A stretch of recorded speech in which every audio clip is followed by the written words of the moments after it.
Future. Unbelievable. I gotta check this out, Doc. All in good time, Marty. We're on a tight schedule here. Tell me about my future. I mean, I know I make it big, but what do I become, like a rich rock star? Please, Michael J. Fox and Christopher Lloyd are time-traveling once again in Back to the Future Part 2. That's one of 5 new movies we'll be reviewing this week on Siskel and Ebert. I'm Gene Siskel of the Chicago Tribune. And I'm Roger Ebert of the Chicago Sun-Times. Our first movie is Back to the Future Part 2, and this is one of the goofiest movies I've seen in a long time, a convoluted comedy about 2 time travelers who mess up the future and go back to the past to try to patch things up and make them come out right. The movie once again stars Michael J. Fox as the bewildered hero and Christopher Lloyd as Doc Brown, who has invented a time travel machine and now brings Fox to the year 2015 for a quick fix on the life of his son. God, he looks just like me. Within 2 hours of his arrest, Martin McFly Jr. was tried, convicted, and sentenced to 15 years in the state penitentiary? Within 2 hours? The justice system works swiftly in the future now that they've abolished all lawyers. The movie has fun with its vision of the future, including 3-dimensional holographic movie ads.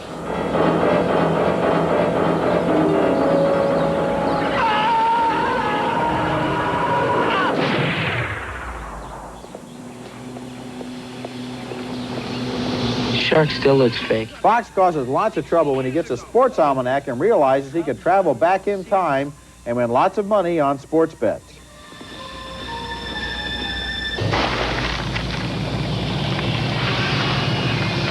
Marty! I can't lose. Marty, up here! Tragedy strikes when Fox's archenemy steals the sports magazine, goes back in time, becomes a millionaire, and in the new future marries Fox's mother. Mom? Mom, that can't be you. Oh, yes, it's me, Marty. Are you all right? I'm fine. It's just that you're so big. And so Fox and the Mad Professor have to go back in time once again to try to steal the almanac before the bad guy can start using it so that the present will return to the way it ought to be. And if you're confused, so am I, and that's one of the charms of this movie, as the characters shuttle back and forth trying to do a patch-up job on the tides of destiny. Back to the Future Part 2 is not as good as the original 1985 film. It doesn't have the genuine human emotion of the earlier film when Fox tries to fix up a date between his own parents so that he'll be born, but it is a goofy and screwball movie, and I enjoyed it for what it is rather than in comparison with the earlier film. Well, I had the same reaction to the comparison of the two. The first film had a heart to it, and I don't think there's any reason why a screwball comedy couldn't take time out to have heart. In other words, I think this film would have been helped a great deal if it had a little heart to it. I think it would have been true to the original picture. Instead, I found this to be very gadget-filled and really noisy in an unpleasant way, so that when I was watching it, I was seeing a lot of slapstick, a lot of racing around, and the character of Biff, the enemy of Michael J. Fox, is really the star of this second picture. I think the movie could have been called Biff in a way, because it's really, he dominates the whole action. And the Michael J. Fox character and his relationship with his parents, that's really just not there. The father isn't even there. And so I really found it kind of unpleasant to watch in a way. And I was looking forward to it, but it didn't enjoy it at all. I think maybe it will suffer because people remember that the first movie really did move them emotionally. This is an entirely different movie. And not as good. And not as good, but still okay. Not for me. Oh, yes, I'd recommend it. I'd recommend it for exactly what it is. And one of the things I liked was Christopher Lloyd racing around back and forth through time. He changes something here, it comes out different there, he moves back here. Michael J. Fox steals the almanac in the future. Biff gets it from Michael J. Fox. Goes back to 1955. That changed 1985. Yeah, right, They're racing around, and that's really the charm of the movie, is it just in its zaniness. Except that when I started to talk about the noise factor of the film and the physical action, hard action, you seem to be nodding in agreement that that's sort of unpleasant. No. Well, of course, it's a noisy, action-filled film. What's wrong with that? Well, when the noise doesn't mean anything to you, then it doesn't. Something to me. Not to me. It wasn't that noisy. Okay, our next film is an animated feature for kids called All Dogs Go to Heaven, and it's surprisingly weak. Surprising because it was created by Don Bluth, the maker of such fine animated pictures as The Land Before Time and An American Tale. The biggest problem with All Dogs Go to Heaven is its confusing story, a 30s gangster parable set in New Orleans with a small-time hoodlum dog named Charlie being killed by a mob boss dog named Carface. Do not wish that I should share 50% of the business with my partner, Charlie. After Charlie is killed, he goes to heaven where he fiddles with a watch that controls his destiny, sending him back to Earth alive.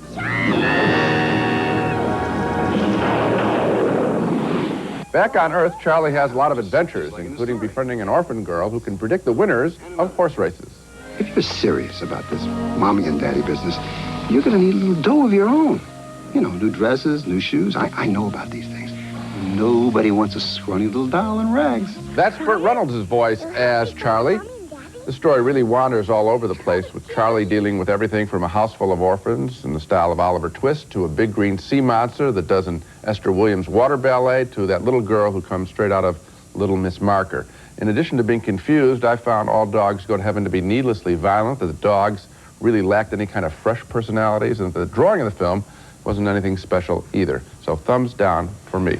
Well, this movie suffers from the fact that it comes out at the same time as The Little Mermaid, which is really an animated classic. And this is not an animated classic, but I did enjoy it, and I think you were a little bit too hard on it. I think that the plot was not that hard to follow, really. I mean, after all, this is for 6-year-olds, and I think they could probably follow it. I don't know that they can. And I did enjoy the drawing. I think Don Bluth has tried to liberate himself from the Disney cookie cutter factory that he left. Bluth is an animator who left Disney in 1979 to set out on his own. And with these dogs and with the other characters in the movie, including it's an alligator, not a sea monster, and I could see that it was an alligator anyway, I think he gives them a lot of personality by allowing them to stretch. They become kind of rubbery and kind of flexible, and I enjoyed that kind of animation. I don't know that this story was worth doing. Do you think the story was worth telling?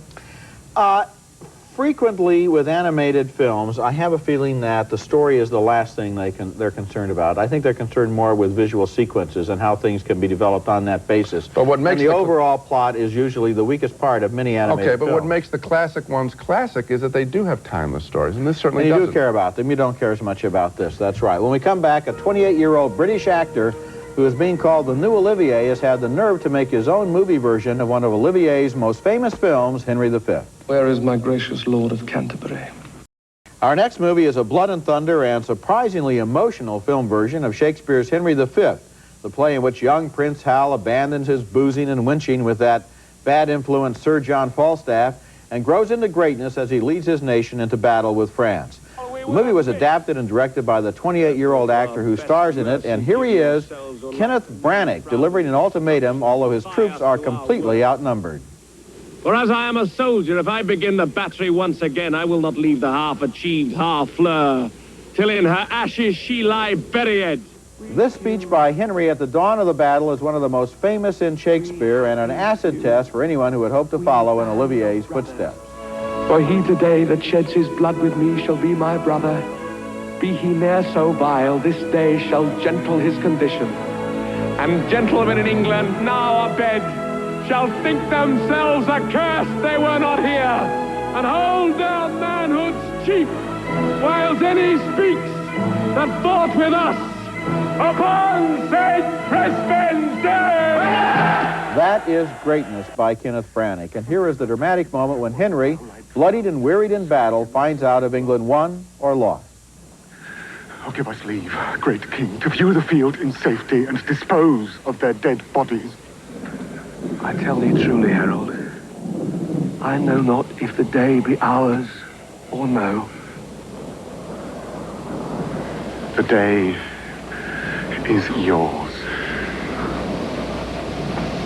This is a very physical Henry V, filled with mud and sweat and tears, but also with great spirit. At first, I thought Kenneth Branagh looked almost too young to play the king, but then I remembered that Henry was a young and impetuous king, and that he had to be to lead troops that were so severely outnumbered. I found the opening scenes of Branagh's film a little slow going, but then so is Shakespeare, who takes a great deal of time to set the scene. But by the long night before battle, when Henry wanders incognito among his soldiers, the film develops power and tension. It's an impressive debut. But just for fun, let's compare a key moment for any actor, the entrance. This is Branagh's first entrance in the movie, stark and dramatic.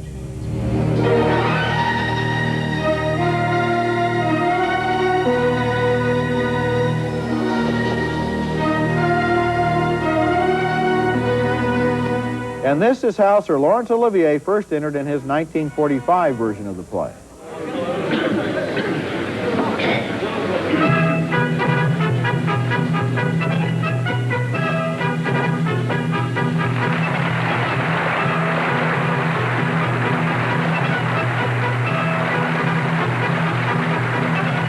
Olivier is at pains there to show us he's only human, only an actor who has a cough, but he still has to go on.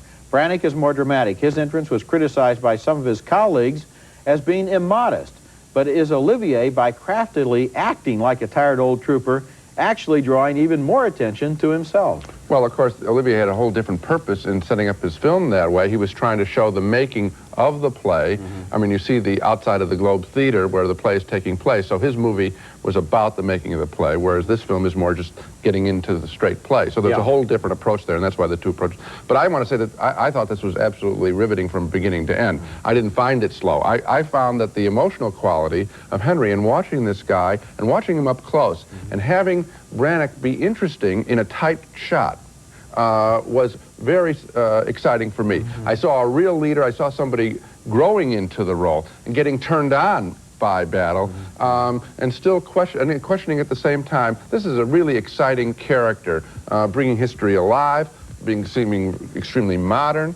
I think it's one of the great Shakespeare films, unquestionably. Well, you know, I had heard a lot about Brannick, who starred in a big revival in London of Look Back in Anger, and he's been promoted, not really by himself, but by other people, as the new Olivier. So I was really looking forward to this film because I thought he really had his work cut out for him, and he delivers. It's a very convincing film. It justifies the fact that he wanted to make this film again that has been made before, not only by Olivier, but also by Orson Welles, whose movie Falstaff also has a real muddy battle scene, just like this one. Well, it's a good film. But I mean, I was excited when he wasn't even in battle, and he was talking right from the very first scene, when he's talking to his troops and colleagues. Well, the St. Crispin's Day speech, which is the key speech, and really the speech that Olivier wanted to emphasize when he made the film, because it was in the middle of the Second World War and he was building morale. Brannick really delivers on that. Yeah. Coming up next, one of Santa's reindeer needs a temporary home and finds it in Prancer. He's Prancer, Steve. Maybe we get to see him fly. Our next film is a sweet, effective Christmas story called Prancer, shot on location in southwest Michigan. It tells the story of a little girl named Jessica who lives on a poor farm but becomes a celebrity in town after she discovers a wounded reindeer near her home, a reindeer she believes is Santa's reindeer called Prancer. I'm sorry, I don't have any time for chit-chat. I know you're not the real Santa. Whoa, of course I am. But can you get this letter to him? Why don't you just put a stamp on it and drop it in the mailbox? It's too late for that. Please believe me, this is a matter of utmost importance. Prancer's in the shed near my house. After Jessica's opinion of the reindeer becomes well known in town, the reindeer is locked up in a Christmas tree lot as a promotional stunt. But Jessica believes this really is Prancer, and she wants to set him free. Prancer, come on! Before Jessica gets her wish to liberate Prancer, she has a reconciliation with her gruff father, played by Sam Elliott. When you were gone last night, I saw what it'd be like around here not to have you around. I love you, Jesse. What keeps this little fable from being so preposterous are two things. First, the authentic small-town look.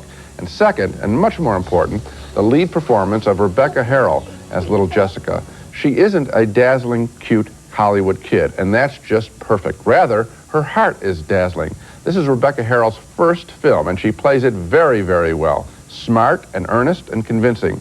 We believe that lots of towns in this holiday season have lots of little girls like Jessica, and for that reason, that little girl's performance, I really liked Prancer. I liked it too, and I liked Rebecca Harrell too. And what I also liked was that they didn't make this movie into kind of a Norman Rockwell Christmas where everybody is ideal and everybody's happy and there's pies in the oven and toys under the tree. It's tough in the town. Yes, this apple farm that her father owns and operates is just about to go broke. There isn't much money. Her mother is dead.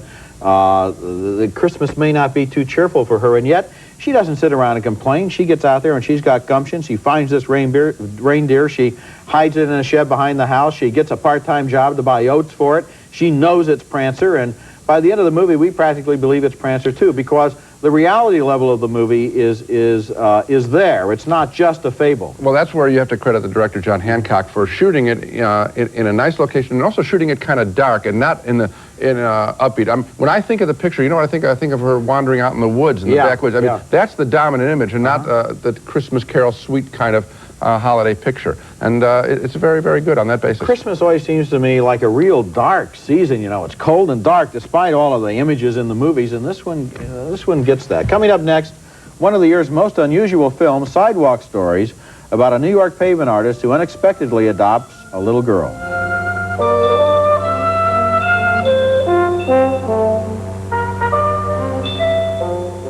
Our next movie is a real treasure, one of the most unusual and original films of the year, called Sidewalk Stories, that tells the story of a New York sidewalk artist in a way that can only be called Chaplinesque. And like Charlie Chaplin's early work, this is a silent film photographed in black and white. But it's not an old film, it's right up to date, a brand new film by a director named Charles Lane, who also stars in the movie as an artist who tries to make his living by sketching portraits.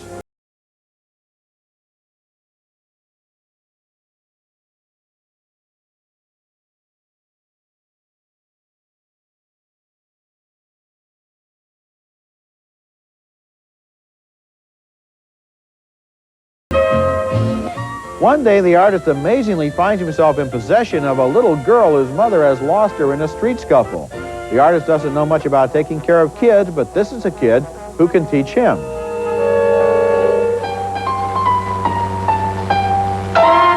Here's one of the movie's funniest scenes. The little girl reveals a natural artistic talent.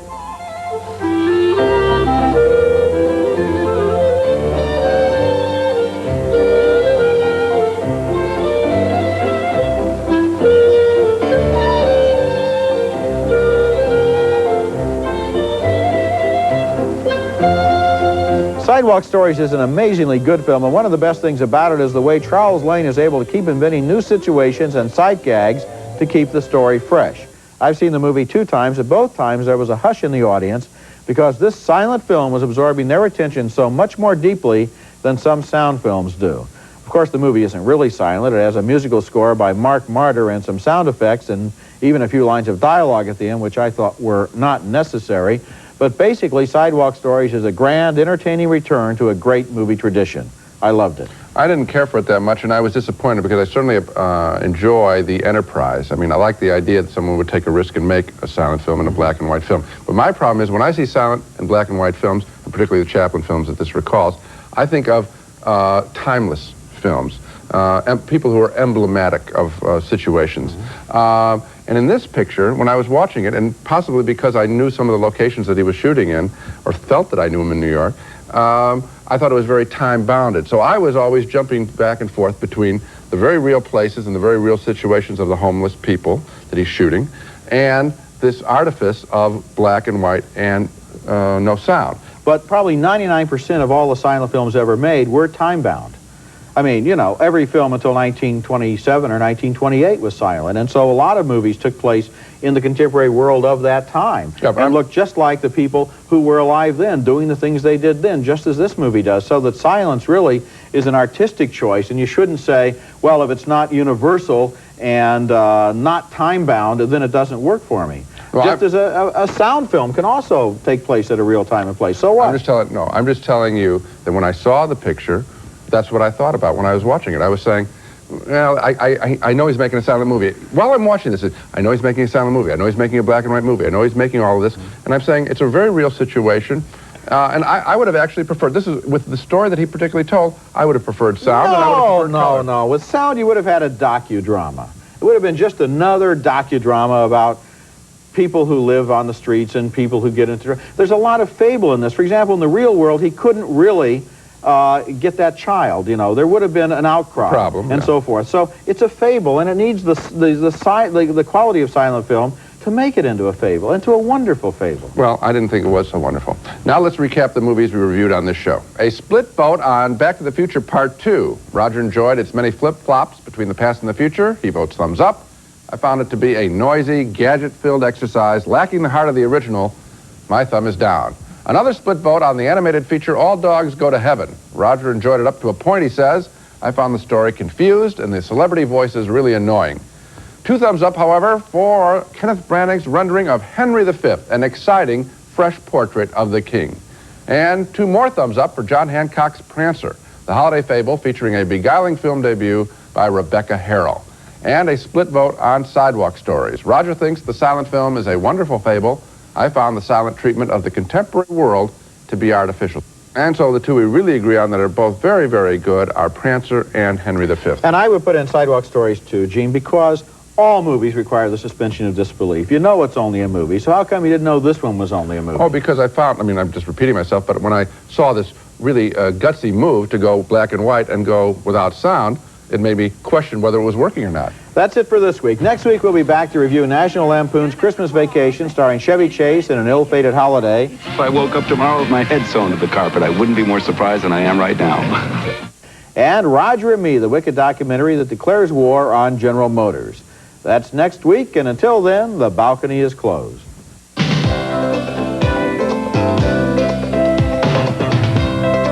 Snowcaps, Raisinets, and Goobers. 3 big box office hits starring Nestle Milk Chocolate. Moviegoers give them a definite 2 thumbs up.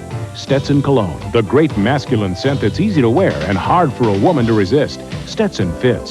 Redken Classics, hair care products formulated to create beautiful, healthy hair. So effective their formulas transcend time. Available exclusively at salons. Enjoy this holiday season with the Lifesavers Keepsake Tin and Sweet Storybook. Both perfect holiday gifts. Lifesavers Candy. Isn't life delicious?